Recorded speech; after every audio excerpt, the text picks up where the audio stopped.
Hello, friends. So, this is being recorded a day in advance because on Wednesday I'm going to be doing kid stuff with my kid.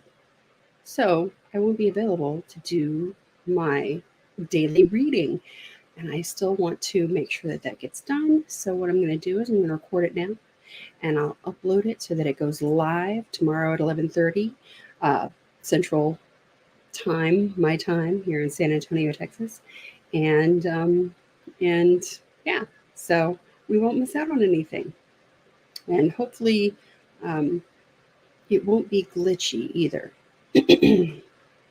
Sorry. Um, Housekeeping. So yes, we're still collecting for our moving fund. We are getting closer and closer to finding the right place. We are looking at more homes tomorrow.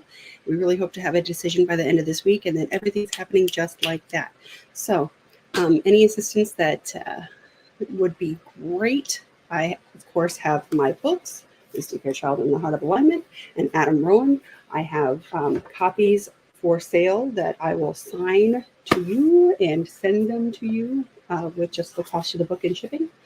Um, I also have the crochet that I'm doing. So if you would like a beanie, please hit me up. And I also have the readings that I do. So you can find all of that out. I will make sure to list all of that for you. All right. So without further ado, we're starting on chapter 7. Now, up to this point, we have met, I guess, pretty much almost all of our key players now, and we have seen a little bit of what it was like for um, Misty and Melody through Jason's eyes when they were first taken into the facility. So now we join our intrepid explorers at Pam and Franklin's house. Chapter 7. The shadows stretched long across the room when Misty opened her eyes. Pam had left candles burning in the room, and the flames flickered tall and bright. Misty rolled over to watch her sister breathe peacefully beside her in the tall four-poster bed. Misty couldn't remember lying on anything so soft and comfortable. Piles of fluffy blankets and pillows nestled around them. She stretched luxuriously and yawned, letting her arms and legs fall back into the richness around her. Home. She was home with family. A glorious warmth flooded through her body, and a freshen of joy quivered through her heart. She breathed deeply and sat up. She sniffed. Something delicious called her from her nest. Misty slid from the bed to the smooth wooden floor. She padded on bare feet to the door, opening it carefully so as not to disturb Mel. She blinked in the warm light from the living room. Voices and laughter led her to the dining room where Pam, Franklin, and the boys were immersed in food and conversation. A lump formed in her throat, and tears stung the back of her eyes. The enormity of her relief shook her. It wasn't a dream. Even Adam's stupid face was dear to her at this moment. She hiccuped a sniffle. He turned, and their eyes connected. His laughing smile shifted. "Check it. The dark phoenix has risen." And there it is. She took a step back into the shadowed hallway. Jeremy smacked his cousin's chest with the back of his hand. "Dude," he said softly, "knock it off." Pam jumped up from the table and hurried to her side, beaming. "My baby, come eat, darling." She tugged at Misty's hand and pulled her into a seat next to Dylan. "Oh, I'm just teasing," Adam protested to Jeremy. He turned to Misty. "I'm only teasing. You know that, right, Jean?" Jeremy blew a puff of disgust past his lips. "What is wrong with you?" "What?" Adam held up innocent hands and looked between Jeremy and Misty. "I like Jean Grey. It's a compliment, right?" He nodded at Dylan for support. Dylan rolled his eyes. "Lame," he muttered, and pushed his mashed potatoes with his fork. Adam cocked his head to the side. "Scarlet Witch, maybe? Does Wanda Maximoff suit you better?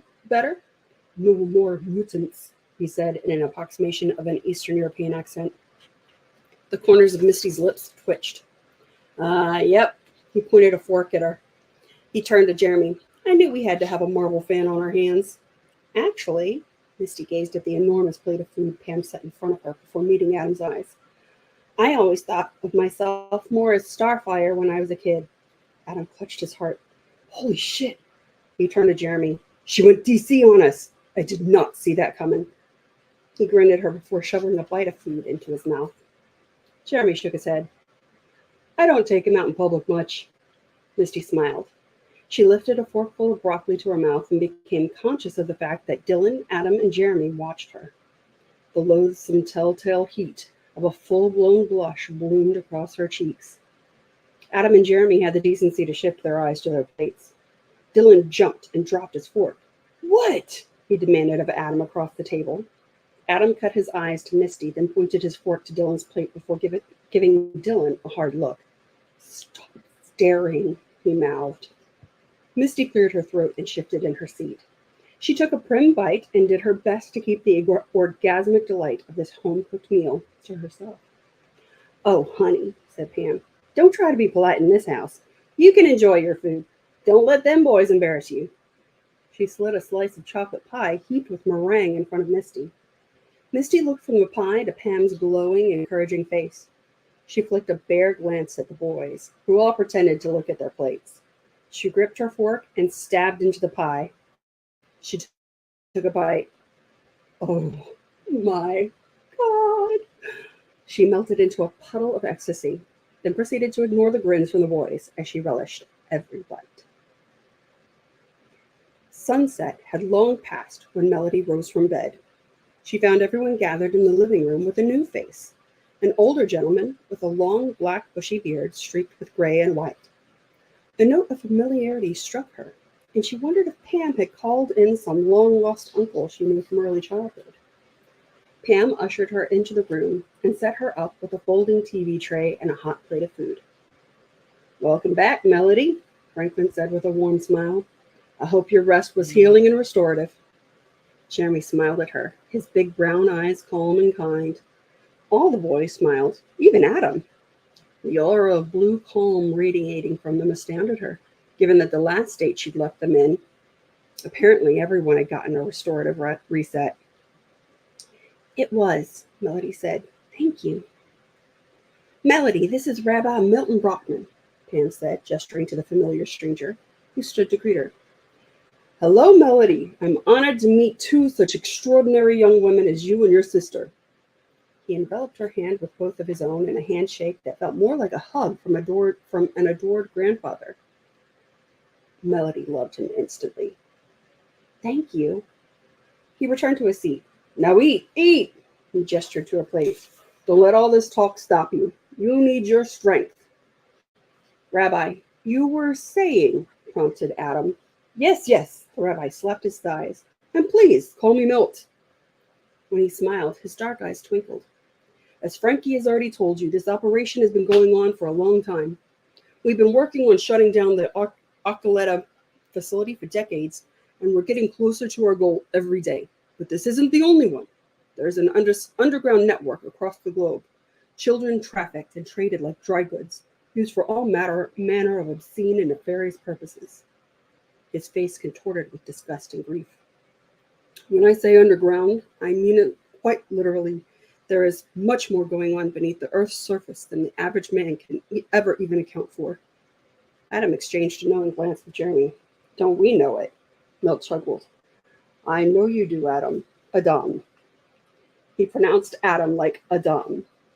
I've known your family for some time. I remember when Leaf Rowan first delved into the mountain.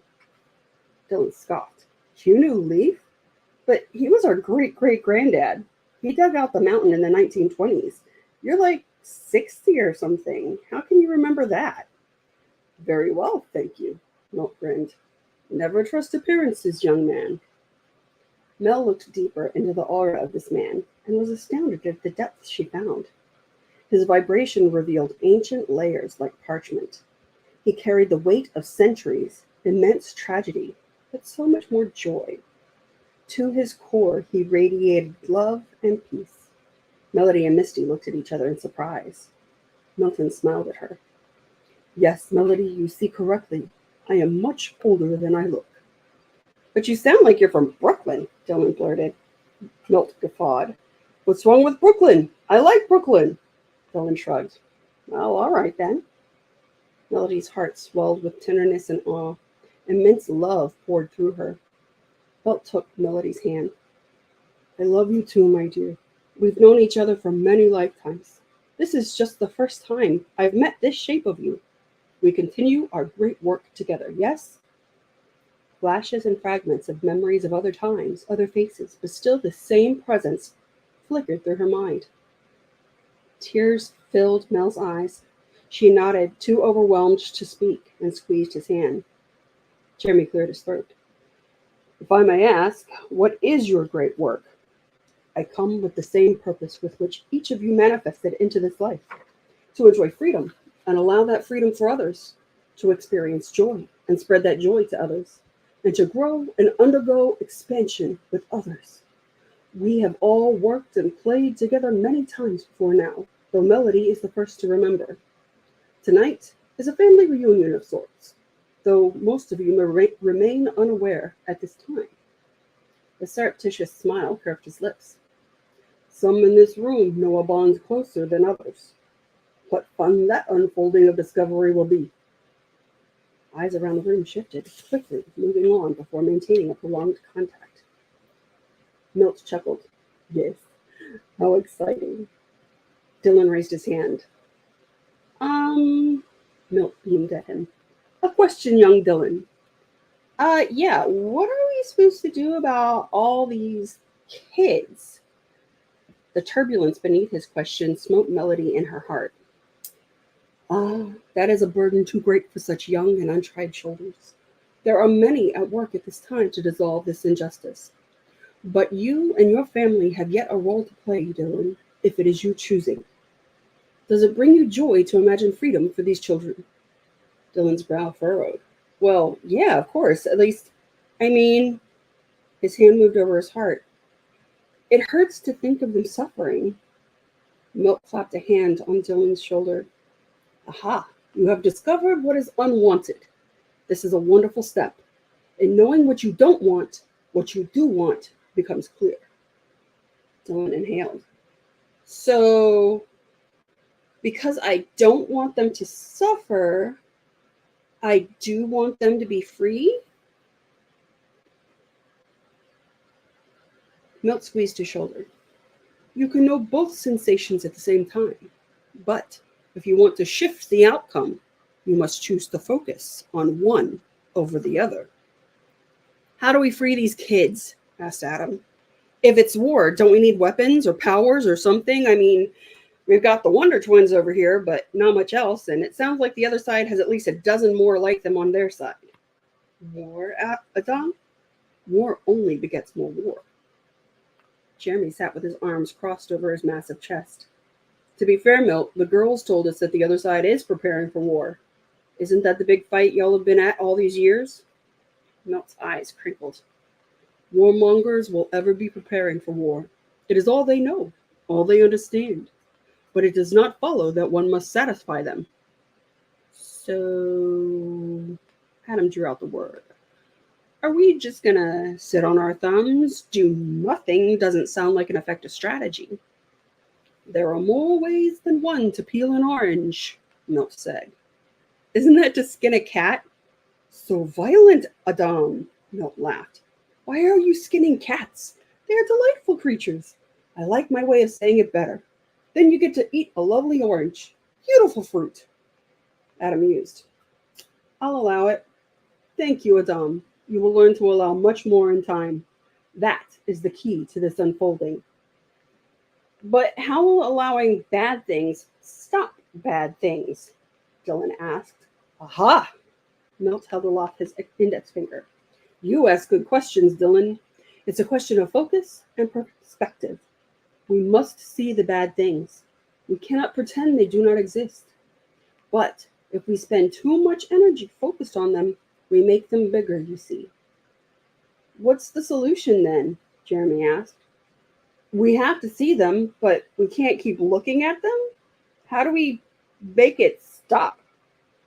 When you turn the lights on in the kitchen in the middle of the night, the roaches scurry. They were always there, lurking, unseen during the days, breeding in the dark spaces in the walls. But they are bold in the dark and come out into the open. The light reveals them. We shine a light on them to see them, to know they are there. Yeah, said Dylan, but won't they just hide again? They are still in the walls. If you make the house inhospitable to them, they will leave. They need food, warmth, darkness. Remove the things they live on, the places they hide, and they must go. What do our roaches live on? Asked Adam. Fear, power, control. They thrive on consuming the free will of others. Take away their power, and they won't stick around long. Jeremy smacked his hands together. Rowan Inc. has always been in the pest control biz. Let's do this. Dylan nodded enthusiastically. Yeah. Adam looked at them both askance. A quiver of fear and excitement jutted through Melody's body. Milt squeezed her hand, and golden peace flowed into her heart. Yeah, she said. Let's do it. Dylan looked around the room at everyone, a grin on his face. Oh my God, I see it. See what, Dill? Asked Jeremy. We're like the Teen Titans. He looked at Jeremy. You're the big black guy, so you're Cyborg. Misty already says she's Starfire. Adam is the angsty acrobat, Robin. Melody is Raven, and that leaves me, Beast Boy. He looked a bit smug. Everyone stared at him for a moment. Yeah, no. They all shook their heads. Dylan frowned. Okay, how about the Ghoulie crew? Adam tossed a pillow from the sofa at him. Keep trying, Beast Boy. Chapter 8. Adam lay on the sleeper sofa, hands beneath his head, and stared at the ceiling. Dylan snored softly beside him. Jeremy slept on a fold-out futon near them in the living room. Pam and Franklin insisted they stay the night. What could he possibly do up against a psychic army? He was just a regular kid, no powers. It occurred to him that, like Batman, Robin never had any actual superpowers. Robin never had any actual supernatural powers.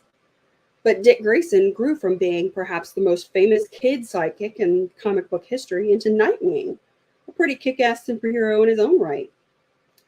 Maybe all of those gymnastics classes his folks made him take could pay off. All things considered, Starfire was hot.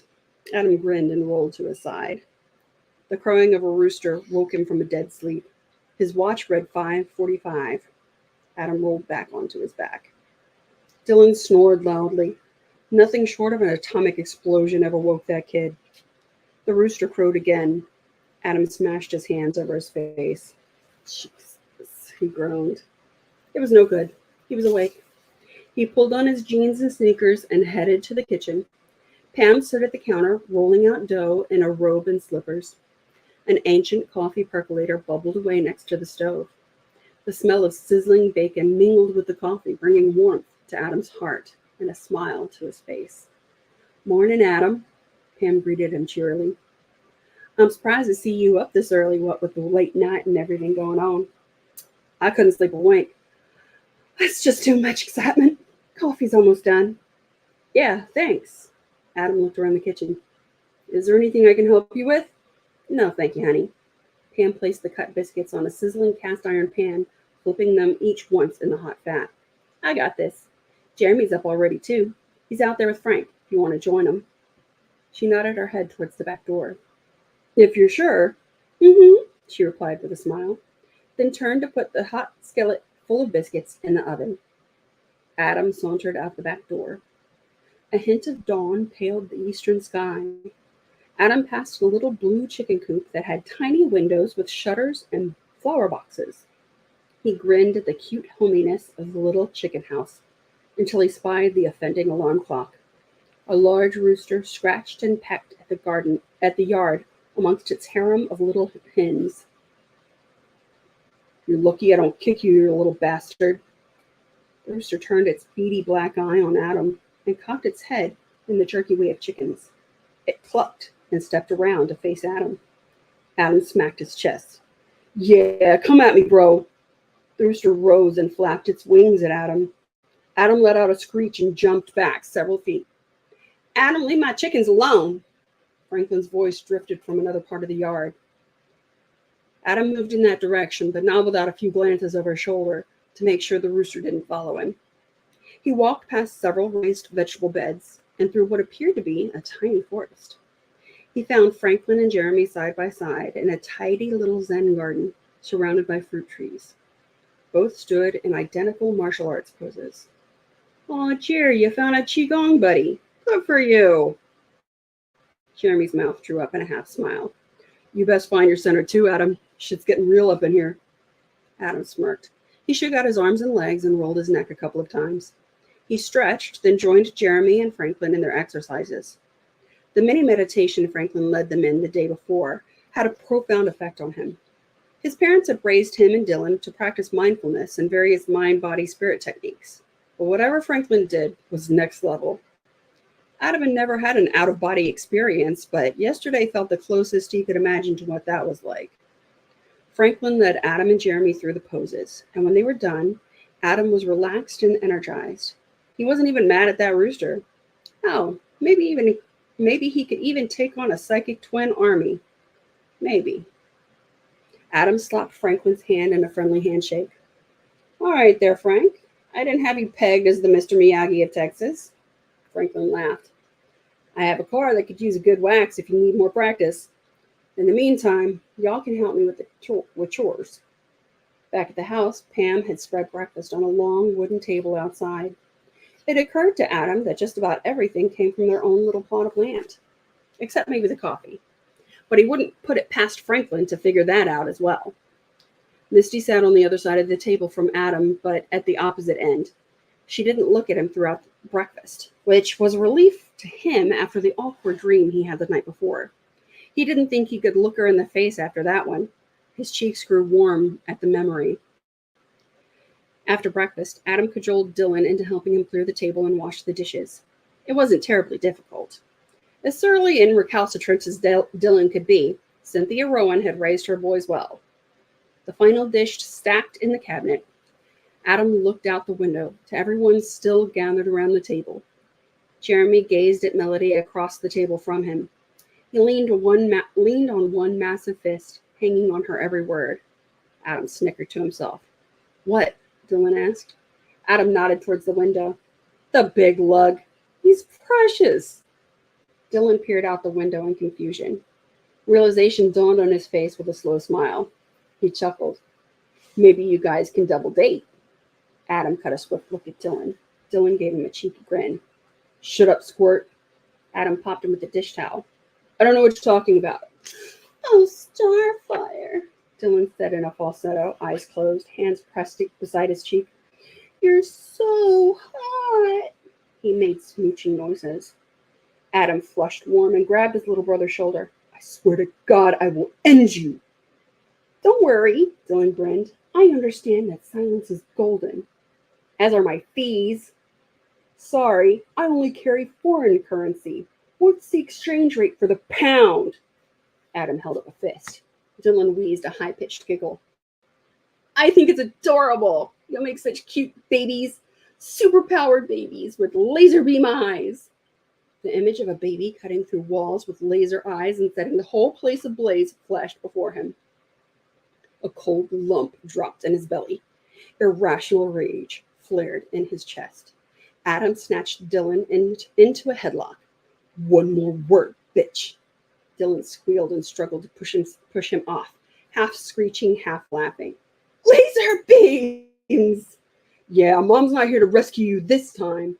Adam wrestled him to the floor for a proper pounding. "You boys break my dishes, I'll break your heads." Pam stood in the doorway.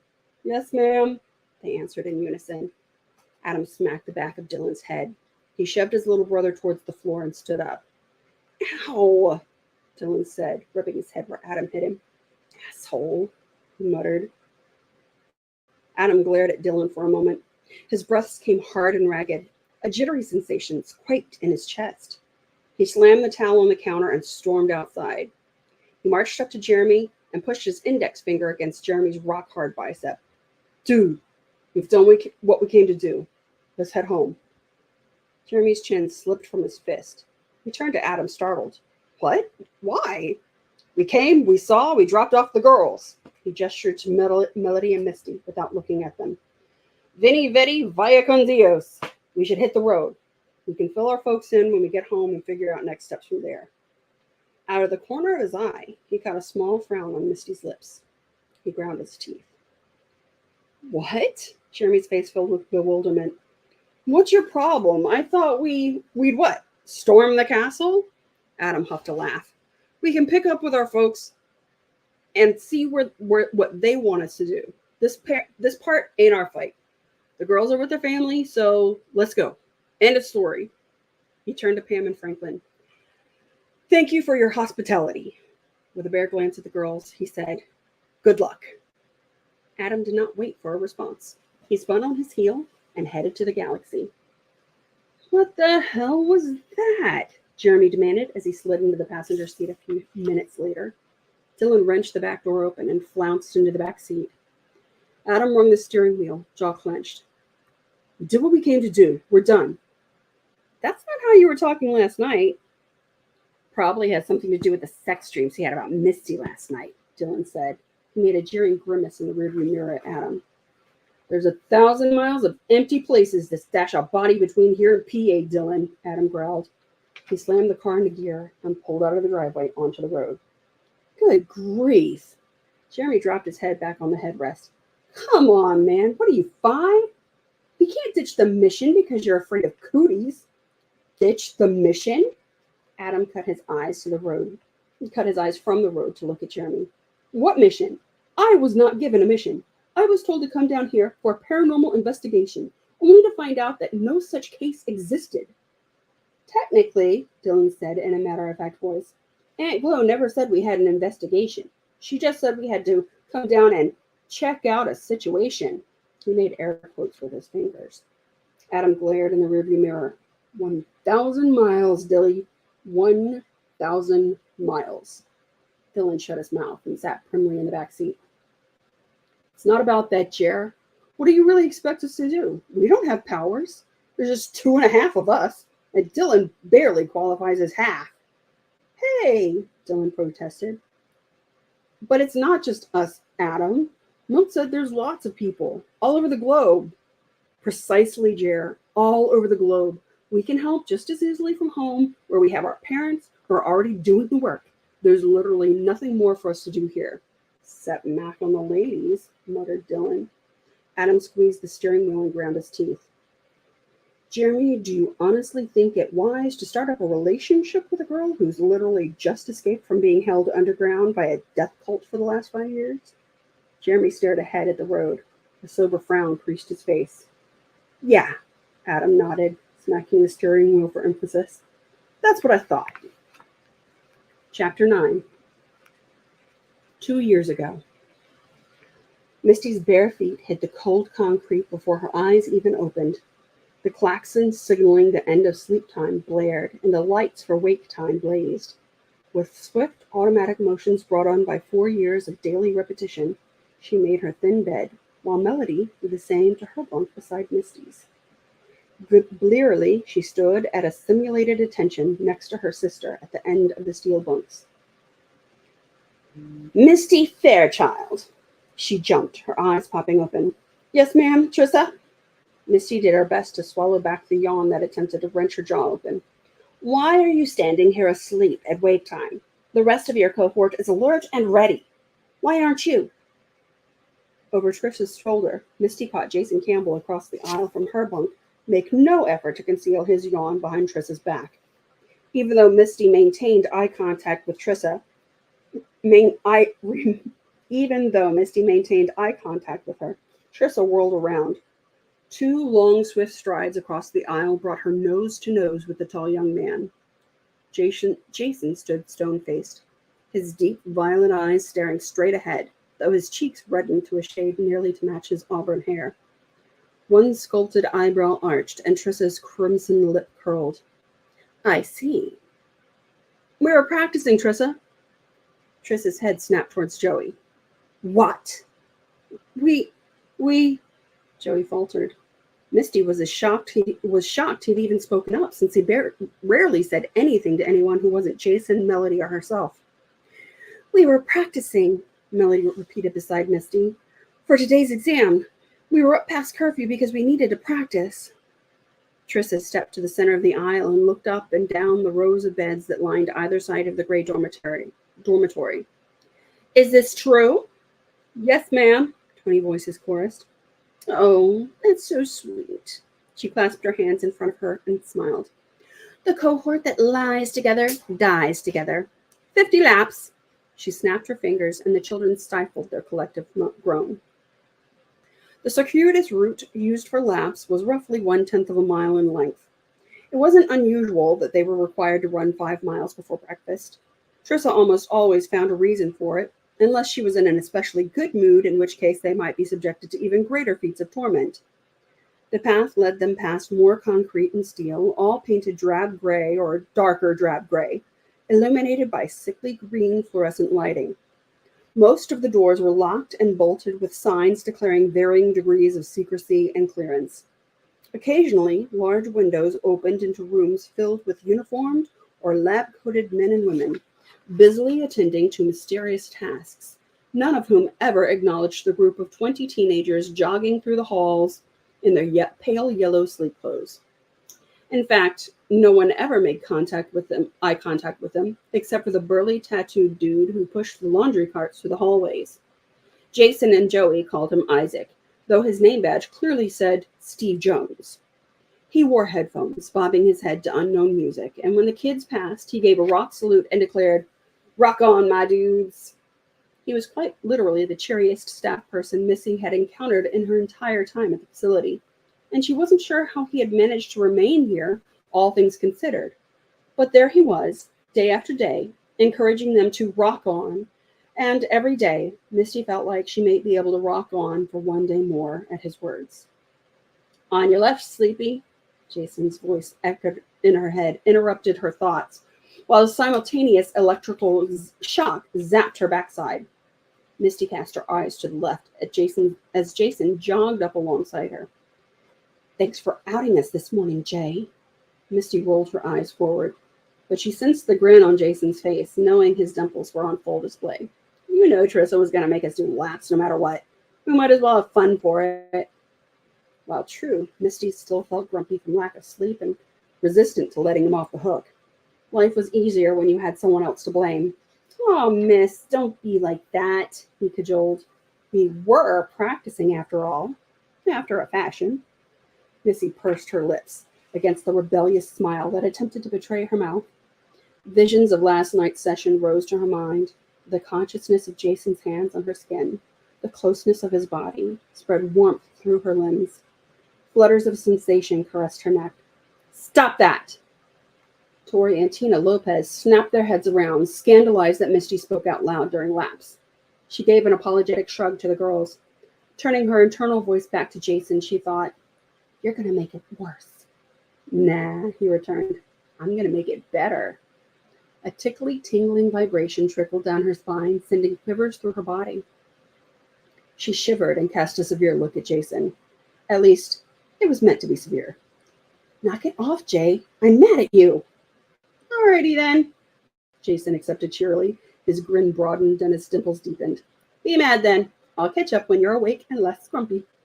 He jogged in front of her backwards and winked, then faced forward to speed past the rest of the group. Misty allowed the smile that she could no longer hold back. That day started like every other. 5-mile run, breakfast, drills, lunch, more drills.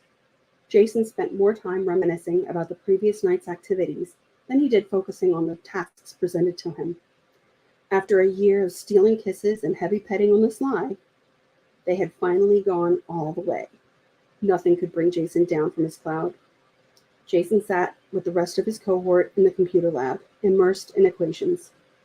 A voice through a headset spouted out problems that the kids had to solve as quickly as possible.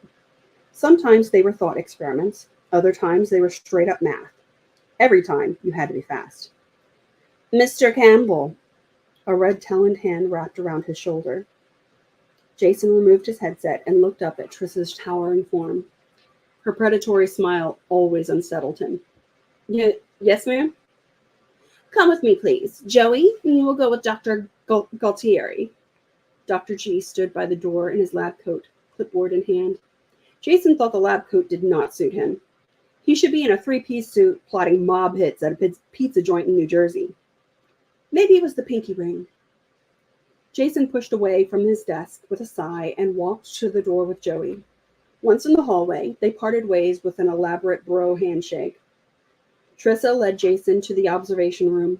She gestured to the chair and proceeded to wordlessly hook him up to the monitors with various electrodes attached to his head. He shivered at her cold touch when she slid her hand down his shirt to connect more on his chest and stomach. What are we testing today, Trissa? Checking to see if Joey pees his pants if you put my hand in warm water? Trissa crinkled her nose in a squinty-eyed smile. Without a word, she left the room. The door snipped shut behind her. Jason heaved a world-weary sigh and rolled his head toward the mirrored two-way glass. Despite only his reflection looking back at him, he felt several people in the room beyond. He gave a slight wave and a smirk, then looked at the black and white monitor hung in the opposite corner. Joey sat in a similar room. He looked just as bored as Jason. Unlike Jason, he was not hooked up to anything. Jason cocked his head in curiosity. He waved at the camera beside the monitor. Joey gave him a thumbs up. He moved his lips, but there was no sound from the monitor. At least they could see each other. That didn't always happen. There was no telling what today's tests were about. They had been poked, probed, and prodded every day since their first in this place. Jason had given up trying to read the folks who brought them in for these observations. They all felt like trying to read a rock. Hey, Joe, you want to play cards with the girls tonight? Joey shrugged and nodded in the monitor. Sounds good, as long as Misty doesn't cheat. God, what do you think they're testing today? Jason smirked. Who knows? I see they left you unfettered. I guess they're just testing my response. Joey shrugged again. Oh, wait, Dr. G is coming in. Dr. G entered the frame on the monitor. He set the clipboard on the table and appeared to be talking to Joey, based on the gesticulations. Jason snickered. Think he could describe a spiral staircase if his hands were tied? A tiny smile quirked Joey's lips, but he maintained his attention on Dr. G. He stepped closer to Joey, and Joey's expression changed from mildly attentive to startled. Sup, Joe, what's he saying? Joey jumped out of his chair and backed away from Dr. G. A sick knot twisted in Jason's stomach. Joey, what's going on? Dr. G turned. His familiar face had changed. A hideous velociraptor face stared out of the monitor at Jason. Scaly skin, slitted eyes. The mouth split into a horrifying smile, showing rows of needle-like teeth.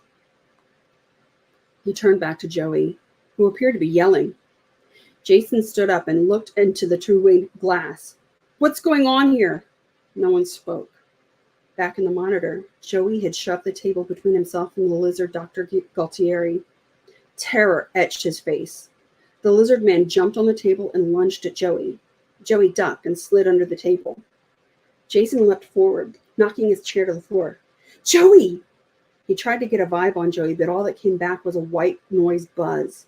Joey! He screamed. He ran to the two-way glass and pounded on it. This is bullshit! Let him out of there! He looked back at the monitor in horror. Lizard Man flipped around on all fours and snapped those needle teeth, catching Joey by the pant leg. Joey kicked hard, connecting to Lizard Man's snout. The lizard snarled and snapped his teeth again. Joey eluded the lizard once more and snatched up the clipboard that had fallen to the floor during the scuffle. Lizard Man lunged at him. Joey smacked him across the face. The clipboard smashed in two. Joey crouched in a defensive stance in the corner. The chair flew at Lizard Man, breaking across his head. The table flipped into the air and came down on his back. Lizard Man crumpled to the floor. Joey breathed hard from his defensive pose and stared at the still form. He looked up at the monitor. Jason locked eyes with Joey for a brief instant. A scaly claw whipped out and caught Joey by the ankle. The lizard jerked Joey's leg out from under him. Joey slammed onto the floor. His head hit the concrete with a sickening bounce. Jason released a keening cry. Joey fought back from the taloned grasp. He rained kicks and punches at the lizard man's head and body. Lizard man drug him out from the frame of the monitor. Dark, viscous fluid splattered on the lens of the camera. The monitor screen dripped black. Shock paralyzed Jason. All the air sucked from his lungs. No! Jason choked for breath that would not come and stumbled a step toward the monitor. A tremor rippled through his frame. He swayed on his feet. Something hot and liquid burst inside Jason's chest. A searing pain shot through his body. A desperate screech erupted from the depths of his being. Every fiber in his body screamed out. He bolted to the door. The electrodes that connected him to the equipment ripped away. He wrenched at the handle, screaming. The door did not budge, with physical nor psychic strength. He ran back to the two-way glass and pounded on it. Let us go! The people behind the glass did not respond. Jason launched his body at the glass over and over again. It shuddered, but did not give. He fell back to the middle of the small room, fists clenched, and let out a guttural shriek. The scream grew until the room shook. The chair smashed into the mirror and bounced back in a dozen pieces. The table rammed into the glass over and over until a spiderweb of cracks formed. The glass remained. Jason roared. The table slammed into the ceiling. Splintered wood and plaster rained back down. The monitoring equipment exploded in flames, sparks, and smoke. Above, the fluorescent lights burst, sending down showers of glass. The walls cracked. The two-way mirror shattered. Jason screamed until his voice broke. When his voice failed, he stood in a silent shriek, every muscle and tendon in his body wrenched in agony. He buckled to his knees, sobbing, "Let us go. Let us go." His voice was a bare whisper. "Please, please, please." He rolled on his side, curled in a fetal position, and sobbed, "Joey, Joey, Joey." No response. He searched for any vibration of his brother. Nothing but the white noise static of an empty radio signal bounced back. A gaping chasm of nothingness radiated from Jason. Cold, black emptiness stared back at him.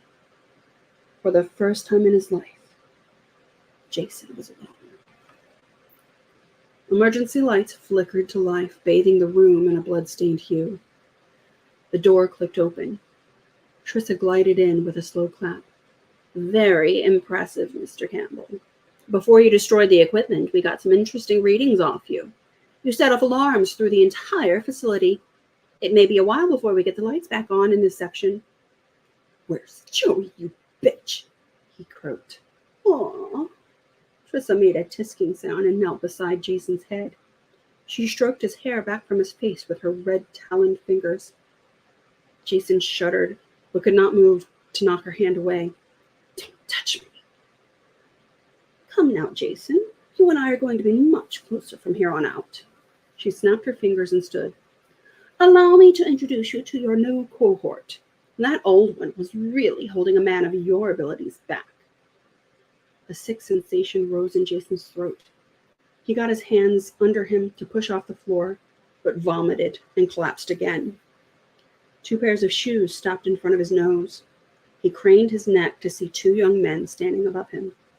"Damien, Adrian, meet Jason. He's your new protege. Have fun, boys." Trissa left. Jason pushed himself up again. The 2 men bent down until their black eyes were inches from his face. A red buzzing filled his brain. "Hi, Jason. We're going to have so much fun together." Jason passed out. And so concludes Chapter 9 of Misty Fairchild and the Heart of Alignment. If you would like to get a copy, it is available everywhere books are sold. If you would like a signed copy, please reach out to me and I will send you one. And please join me again tomorrow when we continue with chapters 10 through 12. And yeah, this was an intense chapter. It was very intense. It's probably most intense. If you have questions, please feel free to drop them in the comment section. As always, subscribe, hit the notification bell, like, comment, share. I appreciate all of those things. And you can join us in my Facebook and in my Facebook group. And I look forward to seeing you tomorrow for the next installment. Have a wonderful day, and thank you for joining me.